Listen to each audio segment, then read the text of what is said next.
Ready. Welcome to the weekly live and to our amazing group at the 50/50 Girl Club. How are you guys? Hey guys. 2 thumbs up from Jen. Justine, you guys are just so good. We're going to talk about inner critics again this week and confident connections, how to get those connections so we feel good being around the people we love at the holidays and maybe around the people that we don't love quite as much as we'd like to love them. So how did it go this week with recognizing your inner critic? Did you have some good success?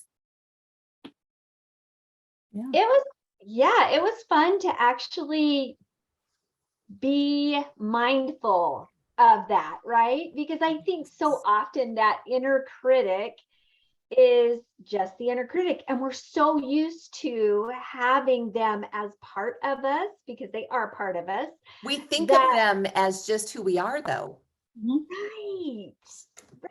And Weird. So for me, just being mindful of that. And, Jen was saying, have a conversation with this part of you. My husband laughs at me all the time because he'll walk past the window and I'm always like, well, Jason, what do you think of this? And then I don't have children to talk to anymore, so I have myself. And so for me, it was easy to talk to this lovely Jason inner critic part of me. So thank you, Jen, for suggesting that. It's really cool. Well, and as long as we're talking about beautiful things about Jen, I love that Jen suggested that we mentor our inner critic instead of retraining our inner critic, because mentoring is such a loving word, right? We're just going to help her learn because all of our parts are good parts. Some of them don't know as much as others. Yeah. And at her core, she's just trying to keep you safe. Yeah. And so in finding out what her motive is keeping you safe, but why, and helping her to understand that there's a different way of doing things, it can help you shift on those. And it's empowering. It really is. It really helps. So I'm sorry, go ahead, Jason. I'm sorry. I just had this picture in my mind. I am a dog person. I love our dogs, our pets, and I have run with dogs forever. And until we lost Daisy, our last one, I just haven't been able to replace her. Loved her so much. But anyway, I was just thinking about when I'm running, it's early in the morning and often it's dark. And when Daisy, and she was my mild-mannered, dog, she was a lab, and I love everybody. But when we would come upon something, the hair on the back of her neck would stand up and she would get very aggressive because she was just trying to protect me. And even if it was somebody who was not a threat at all, she was still trying to protect me. So I just had this vision in my mind of Daisy trying to protect me, and I had to tell her, no, it's really okay, that's just Carol, our neighbor, and she's not gonna hurt us, it's gonna be just fine, Daisy. But when I had her on the leash and it was dark and we were just alone, that she just had that sense, I must protect my mom, I have to just keep her safe. So anyway, I don't know if that helps anybody. That's perfect, because that really is how our inner critics work. Yeah. That is awesome. Well, we promised that we were going to talk about a special inner critic this week. Everybody grins real big because we all know this inner critic and we love her for how hard she works for us, right?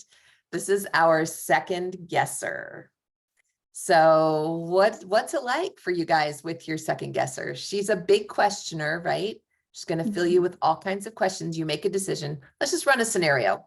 We'll just pretend.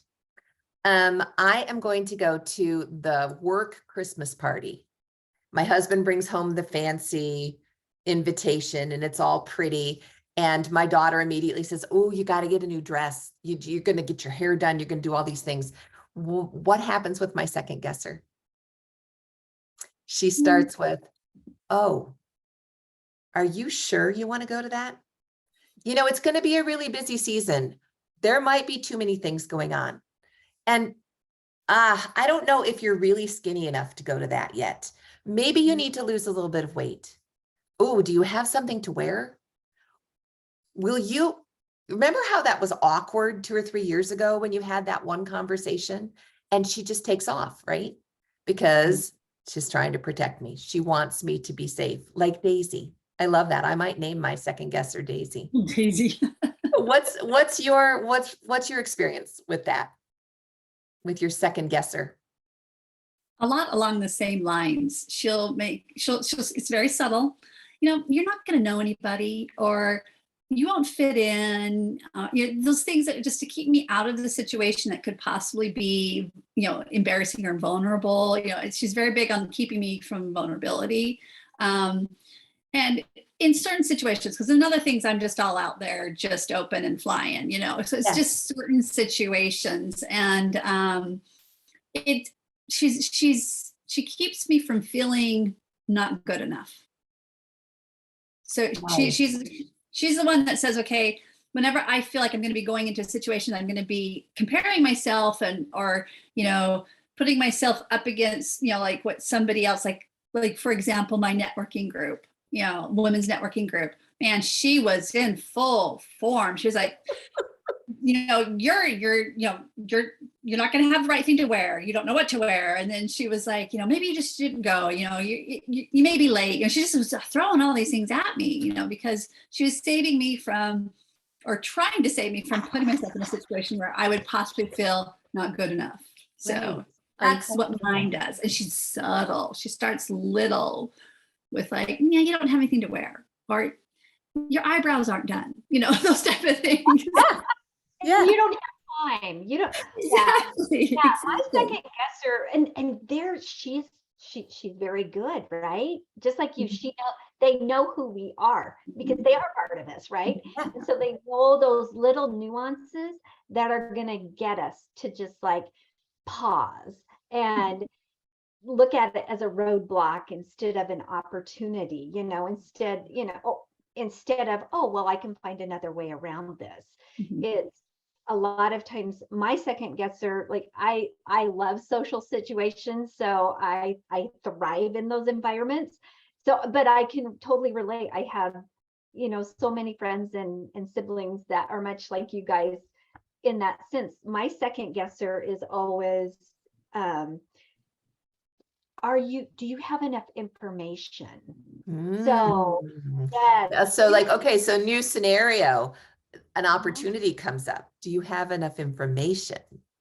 What else does she ask you? So do you have enough information? Do you really think that they're going to, so a situation actually that just came up, I was asked by, I have some responsibilities in our church that require me to go outside my comfort zone often. And just a scenario came up where I woke up thinking about a specific individual, and it was such a huge impression on my heart and my mind that it was like, you need to reach out to this individual. And I'm like, so I wake up and I'm like, okay, yeah, I can do this. And all of a sudden it was like, oh no, you don't know this person. You've only talked to this person like 2 times. Well, good morning, second guesser.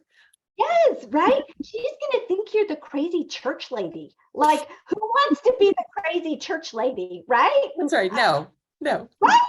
Right. So it was those kinds of things. And it was like, and do you have enough information? Maybe this person is just not going to receive you and you're going to ruin it. She's not going to ever want to come to church. I mean, just right. All of those. Right. Well, and she'll keep asking you question after question after question until she maybe even can get another inner critic to come join you, and maybe she'll take they'll take turns. Maybe she'll take some time off and somebody else will come join, and they'll go back and forth for a while because they really do have our best interest in heart, but they don't know. So anything else specific to your second guessers? My second guesser is very kind. She's just a worrier. She just wants to make sure everything's good. And she's pretty sure it's going to be hard, whatever it is. Oh, absolutely. She makes it it's going to be so hard you don't even want to start. Right. Yeah. Yeah. Builds that up in your mind that it is just going to take so much energy and time and effort, and you don't have enough. So Mhm. just sit this one out, girl, 100% true. Yeah. Yeah. Well, Mhm. then how do you work with her? I mean, all of those things that she brings up, they might be true. Oh yeah. So, I mean, I can tell you how I work with her. How do you guys work with her? Do you want to go first? All right, I'll go first. Okay.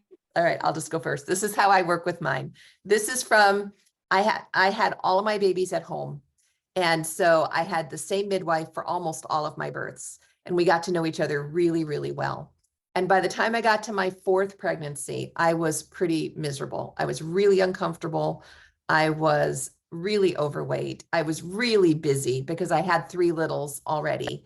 And I was complaining to the midwife, I just am so tired and I'm just so uncomfortable. And I'll never forget what she said to me. Well, honey, you've never been this old or had this many kids before.